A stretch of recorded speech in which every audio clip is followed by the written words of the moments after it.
টেলিভিশনে কিংবা পত্রপত্রিকায় বন্যা, খরা, নদী ভাঙন, কৃষকের সমস্যা, ফসলের ন্যায্য মূল্য, এগুলি অনেক কিছুই, কিংবা যে গবেষণার কথা আমরা শুনলাম সেই সমস্ত গবেষণা, এগুলোর ব্যাপারে যে গুরুত্ব দেওয়া দরকার সেটা দেওয়া হচ্ছে না।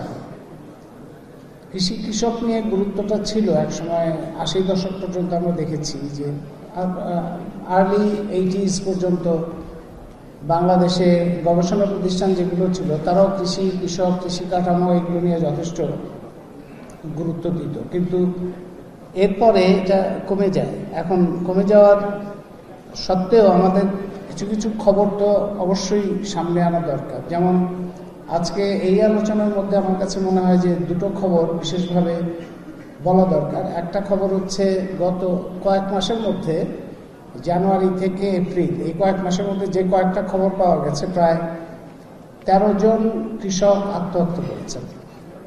পেঁয়াজের দাম, আলুর দাম, এই ধরনের চাপের মধ্যে পড়ে তারা আত্মহত্যা করেছেন। কেউ কেউ আত্মহত্যা করেছেন সরাসরি জমিতে, এটা একটা খবর। আরেকটা খবর হচ্ছে ক্যান্সার হাসপাতালের সমীক্ষায় দেখা যাচ্ছে যে ক্যান্সার রোগীদের মধ্যে 70% হচ্ছে কৃষক। এটাও খুব, আমি মনে করি, খুব গুরুত্ব দাবি করে যে কেন কৃষকরাই বেশিরভাগ ক্যান্সার রোগীতে পরিণত হচ্ছে। এখন আমরা কাণ্ডজ্ঞান থেকে বুঝি, কিংবা যারা গবেষণা করেন তারাও নিশ্চয়ই একমত হবেন যে এর সাথে কৃষি যেভাবে গঠিত হচ্ছে, কৃষি উৎপাদন যেভাবে হচ্ছে, যে ধরনের উপকরণ ব্যবহার হচ্ছে বাছবিচারহীনভাবে, সেগুলির সাথে এই কৃষকের এই সমস্যা সম্পর্কিত। তার মানে ন্যায্য মূল্য একদিকে, আরেকদিকে তার নিজেরই জীবন সংখ্যা, এই দুটোই একসাথে চলছে। একদিকে ন্যায্য মূল্য পাওয়া যাচ্ছে না, আবার অন্যদিকে তার জীবনী শক্তি বা জীবন সেটাও বিপন্ন। এখন এর পাশাপাশি সেই কৃষি থেকে যে পণ্য আমরা পাচ্ছি, দ্রব্য আমরা পাচ্ছি, যেগুলি আমরা খাদ্য, যার উপর আমরা নির্ভরশীল, সেগুলি কিভাবে বিষাক্ত হয়ে যাচ্ছে। এই যে ঠিক কিছুক্ষণ আগে বিশ্ববিদ্যালয়ের শিক্ষকদের গবেষণা থেকে আমরা শুনলাম যে খাদ্য আমরা খাচ্ছি, সেটা মাছ হোক, কিংবা ফল হোক, ফসল হোক, কিংবা মাংস হোক, সেগুলি ক্রমান্বয়ে কিভাবে বিষাক্ত, মানে আমরা আসলে বিষ খাচ্ছি।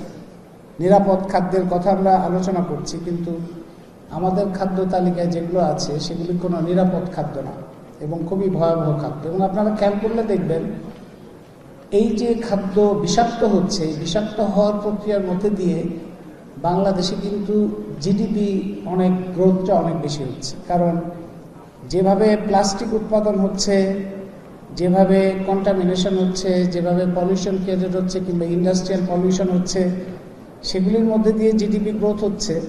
আবার ওই ধরনের মধ্যে দিয়ে যে খাদ্য উৎপাদন হচ্ছে, সেটা গরু মোটা তাজাকরণ হোক, কিংবা ফল তরতাজা দেখা, কিংবা ফসল চাল অনেক বেশি প্রবৃদ্ধি হোক, সবগুলিতেই জিডিপি বাড়ে। এবং সেগুলির মধ্যে যে বিষাক্ত খাওয়ার খেয়ে আমরা যে অসুস্থ হয়ে আমরা যে চিকিৎসা করতে যাই, সেখানেও সেই চিকিৎসার মধ্যে দিয়ে চিকিৎসার ভালো বাণিজ্যটা আরও বিস্তৃত হয়, এবং সেখানেও জিডিপি গ্রোথ হয়। তার মানে আমরা যে জিডিপি গ্রোথ দেখতে পাই বা উন্নয়ন যেভাবে দেখতে পাই, সেটা যে জীবন এবং জীবিকা এবং অস্তিত্ব এবং নিরাপত্তার খর্ব করেও হতে পারে, তার দৃষ্টান্ত কিন্তু স্থাপিত হচ্ছে বিভিন্নভাবে। তো এই পরিস্থিতিতে তাহলে আমরা কিভাবে অগ্রসর হতে পারি, মানে নিরাপত্তা, খাদ্য নিরাপত্তা, প্রাণ প্রকৃতি, কৃষক, কৃষি, এগুলোর ব্যাপারে আমাদের এই সামগ্রিক একটা চিন্তা কিভাবে আসতে পারে। আমার মনে হয় যে মূল সমস্যাটা তৈরি হয়েছে বাংলাদেশে কৃষক নিয়ে কখনোই বাংলাদেশের পরিস্থিতি, বাংলাদেশের প্রাণ প্রকৃতি, বাংলাদেশের শক্তি এবং সীমাবদ্ধতা চিন্তা করে সেই পরিকল্পনা তৈরি করা হয়নি। কারণ বাংলাদেশে এক একটা দেশের শক্তির জায়গা এক এক রকম থাকে, সীমাবদ্ধতার জায়গা এক এক রকম থাকে। যেমন বাংলাদেশের যে শক্তির জায়গাটা, সেটা হচ্ছে যে এত উর্বর জমি, যেটা আমাদের একজন প্রবীণ আজকে যিনি খুবই ঠিকভাবে বলেছেন যে খাদ্য যদি উৎপাদন করতে হয় সেটা তো মাটি থেকে করতে হবে। মাটি যদি ঠিক না থাকে, মাটি যদি উর্বরতা হারিয়ে ফেলে তার অণুজীব শেষ করার জন্য, তাহলে আমরা কোথায় আকাশে উৎপাদন করব? এখন এখানে ইলন মাস্ক থাকলে হয়তো বলতেন যে আমরা মঙ্গল গ্রহে করবো কিংবা মহাশূন্যে করবো, কিন্তু সেটা তো এখন বললে কোনো লাভ হবে না, আমাদের মাটিতেই করতে হবে। এবং সেই মাটিটা বাংলাদেশে একটা শক্তির জায়গা, যে সেটার উর্বরতা এতই বেশি যে বাংলাদেশের যে কোনো জায়গায় মানুষের নিজের উদ্যোগও নিতে হয় না, যে কোনো কিছু হয় গাছপালা হবে, কিংবা যেগুলিকে আমরা আগাছা বলি হয়তো সেগুলি খুবই গুরুত্বপূর্ণ ঔষধি সম্পন্ন কোনো লতা পাতা গাছ, কোনো না কিছুর উৎপাদন হচ্ছে। এটা আমাদের একটা শক্তির জায়গা। আর একটা শক্তির জায়গা হচ্ছে আমাদের পানি, মাটির নিচের পানি, মাটির উপরের পানি, ভূগর্ভস্থ পানির স্তর এবং নদী নালা খাল বিল, এইরকম একটা ঐশ্বর্য, এরকম একটা শক্তিশালী ভিত্তি, এরকম একটা বিশাল সম্পদ, পানি সম্পদ, এটা পৃথিবীর কয়টা দেশে আছে? এটাও আমাদের একটা শক্তির জায়গা। এবং এইগুলি নিয়ে হাজার বছর ধরে কাজ করছেন যে মানুষ, তারাও একটা শক্তি। এই তিনটা শক্তির জায়গা আছে আমাদের। সীমাবদ্ধতা হচ্ছে যে আমাদের জমি কম, আমাদের মানুষ বেশি।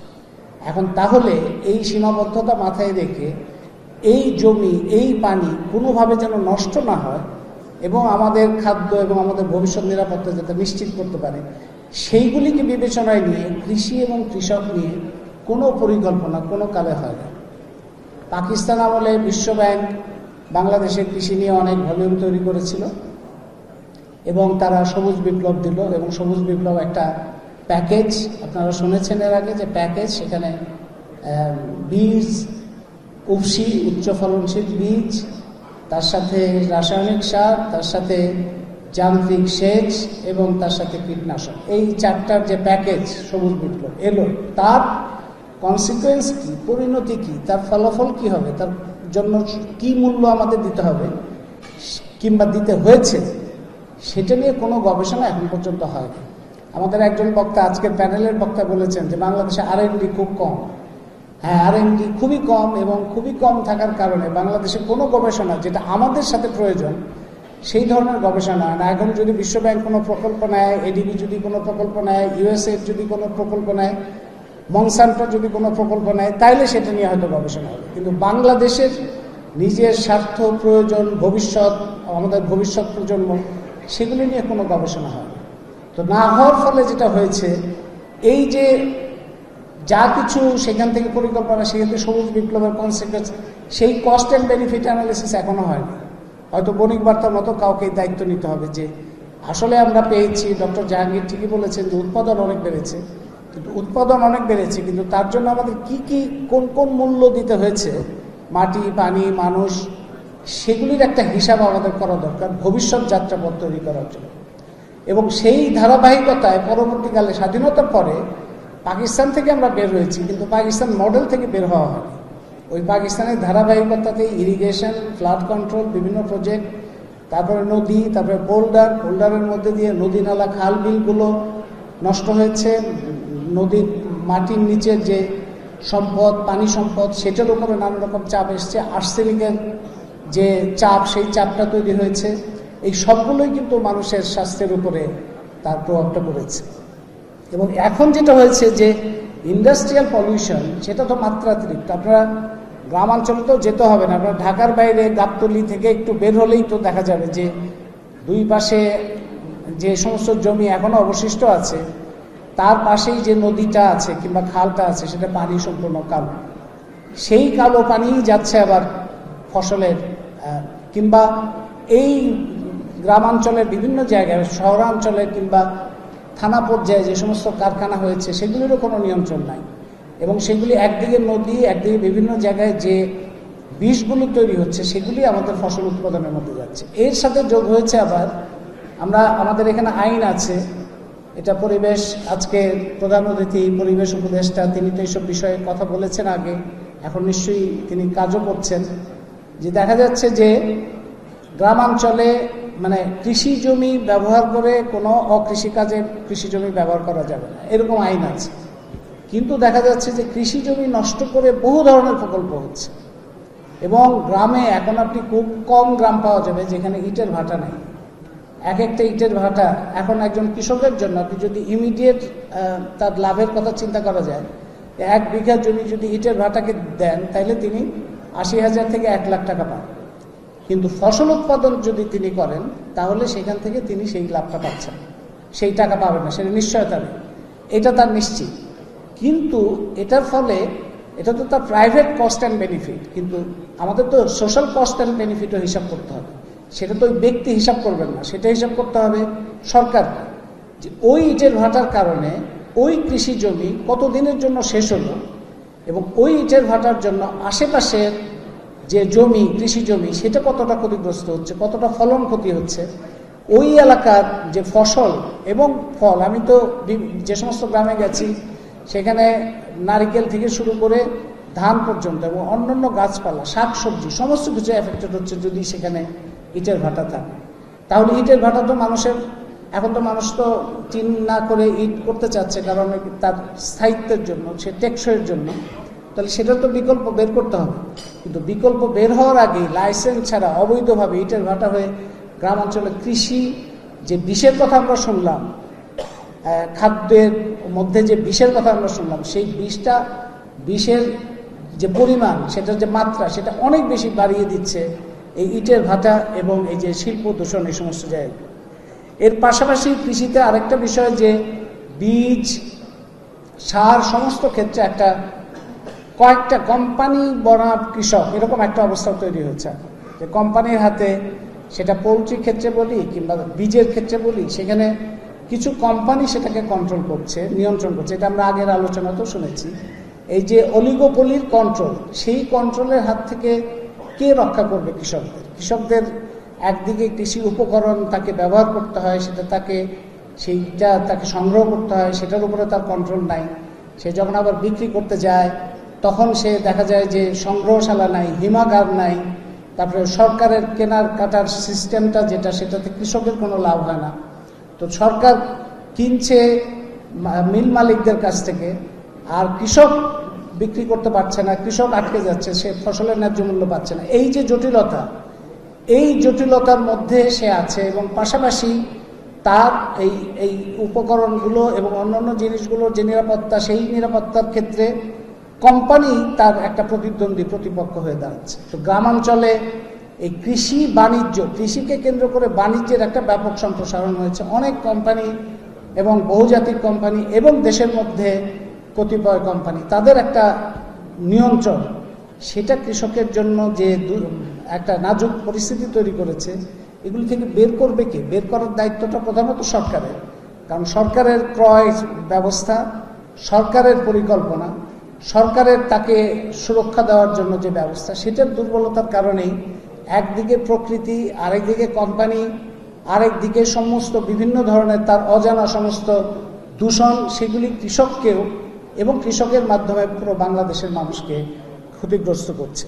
এর পাশাপাশি বিভিন্ন ধরনের, আমরা এই যে এটা বলে শেষ করি যে সবুজ বিপ্লবের সময়ে যেগুলো এসছে, উৎপাদন বেড়েছে, কিন্তু তার ফলাফল আমরা জানি না, কিন্তু ফলাফল এখন আমরা টের পাচ্ছি আমাদের স্বাস্থ্যে, আমাদের জীবনে, আমাদের সমস্ত প্রাণ প্রকৃতির মধ্যে তার একটা ভয়ঙ্কর প্রভাব পড়েছে।